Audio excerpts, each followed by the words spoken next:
नमस्कार दोस्तों आज के वीडियो में धातु और मसल्स यानी मांस का लॉस क्यों होता है, क्षय क्यों होता है, इसके मुख्य कारण को जानेंगे।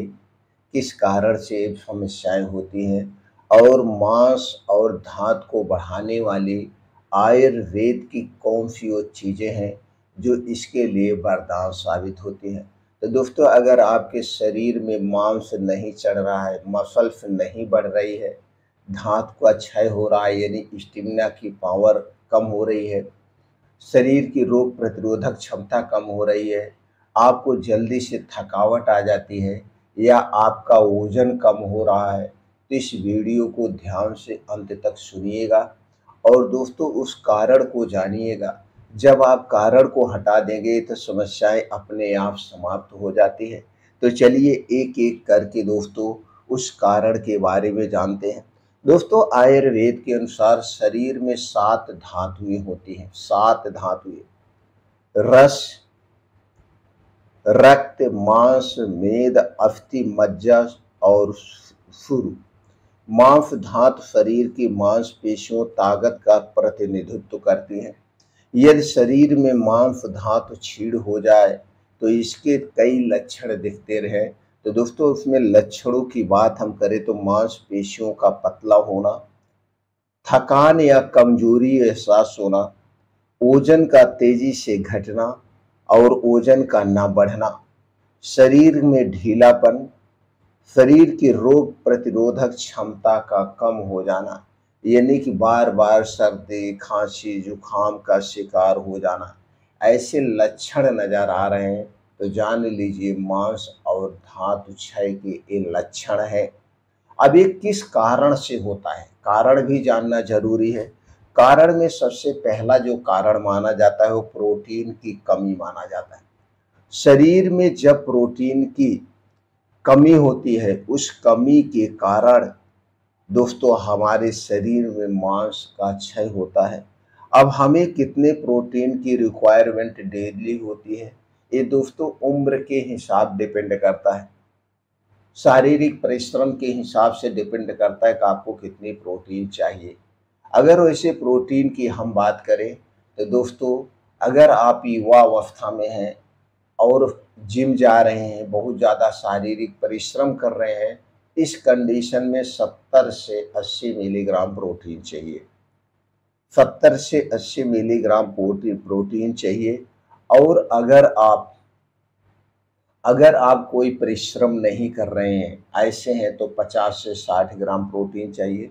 जैसे जैसे उम्र हमारी ढलती जाती है तो थोड़ी सी प्रोटीन की मात्रा और बढ़ जाती है। शरीर की संरचना के हिसाब से भी प्रोटीन की रिक्वायरमेंट होती है। बहुत अधिक मात्रा में हमें प्रोटीन भी नहीं लेना चाहिए। दूसरा जो कारण माना जाता है उम्र बढ़ने के कारण, अगर आपकी उम्र बढ़ रही है उस कारण से भी शरीर में मांस क्षय होता है। जैसे 30 की उम्र के बाद हर 10 साल में, 30 की उम्र के बाद हर 10 साल में हमारे शरीर से 4 से 6% मांस का लॉस होता है यानी मांस का क्षय होता है।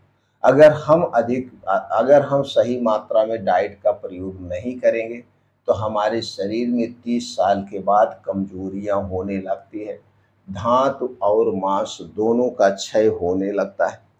अगले कारण की बात करें, तीसरा जो कारण है वो दोस्तों पाचन जो अग्निमंद होना यानी कि आयुर्वेद के अनुसार अग्निमंद होने के कारण पोषण सही मात्रा में नहीं मिल पाता है। यानी कि जब आपका पाचन तंत्र सही से काम नहीं करेगा, जो कुछ भी आप खाते पीते हैं उसके सही पोषक तत्व आपके शरीर में नहीं लग पाते हैं, पाचन तंत्र खराब होने के कारण तो भी शरीर में कमजोरी बनी रहती है। तो हमें अपने पाचन तंत्र को ठीक करना होगा।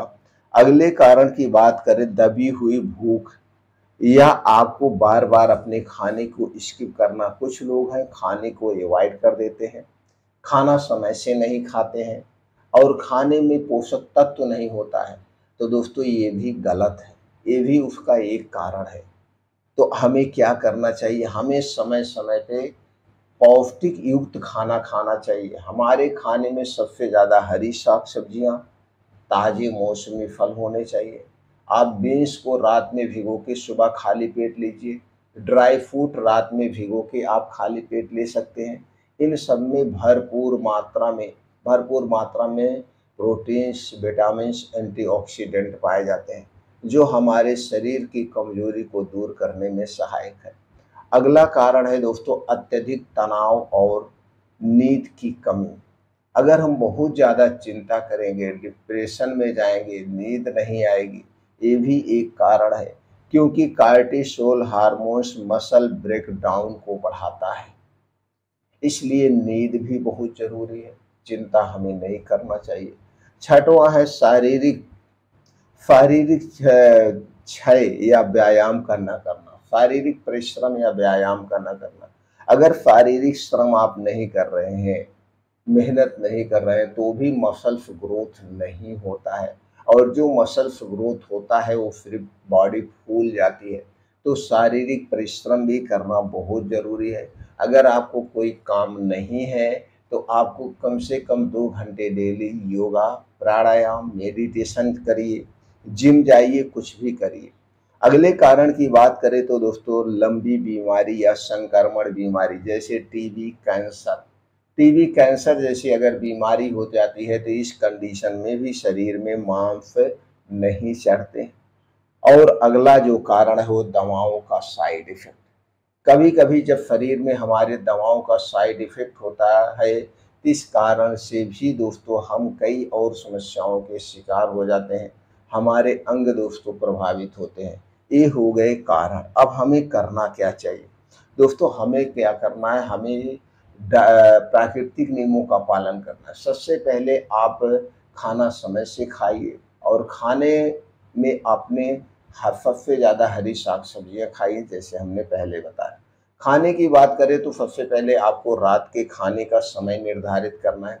रात का खाना सूर्य डूबने के 1 घंटे पहले खाना है। दिन में चाहे जब आप खाइए। रात के खाने के बाद आपको खाने के नाम पे कुछ नहीं खाना है। सूर्य डूबने के बाद पीने के नाम पे सिर्फ पानी पी सकते हैं। दिन में आपको जो खाना होगा आप खा सकते हैं, और खाने को हमेशा चबा चबा के खाना चाहिए। हमारे शरीर में 2 ही चक्रियाँ हैं जो खाने को पचाती हैं, पहला आपका मुंह, दूसरा आपका पाचन तंत्र। इसलिए पहले चक्की को एक्टिव रखिए। जितना अच्छे से चबा चबा के खाएंगे उतने आपके मुंह में सलाइवा बनेगा, और यही खाने को पचाता है और खाने को गलाता है। इसके बाद दोस्तों अच्छी सी नींद लेना है। अपने शरीर के वात पित्त कफ को नियंत्रित करिए। आपके खाने में सबसे ज़्यादा प्रोटीन और फाइबर वाली चीज़ें होना चाहिए। अगर प्रोटीन और फाइबर वाली चीज़ों की बात करें, धातु और मसल क्षय को पूर्ति करने वाली चीज़ों की बात करें, तो सबसे पहली चीज़ है वो है अश्वगंधा। अश्वगंधा आयुर्वेद की सबसे शक्तिशाली औषधि है, अश्वगंधा ले सकते हैं। दूसरी चीज़ है मोरिंगा। मोरिंगा दोस्तों बहुत ही मसल अच्छी चीज़ है, यह एक सुपर फूड है। शतावरी, गिलोय और पीपली का चूर्ण, ये सारी चीज़ें हमारे शरीर के लिए बहुत ही फायदेमंद है, मसल्स को बढ़ाती हैं और स्टेमिना पावर को बढ़ाती है।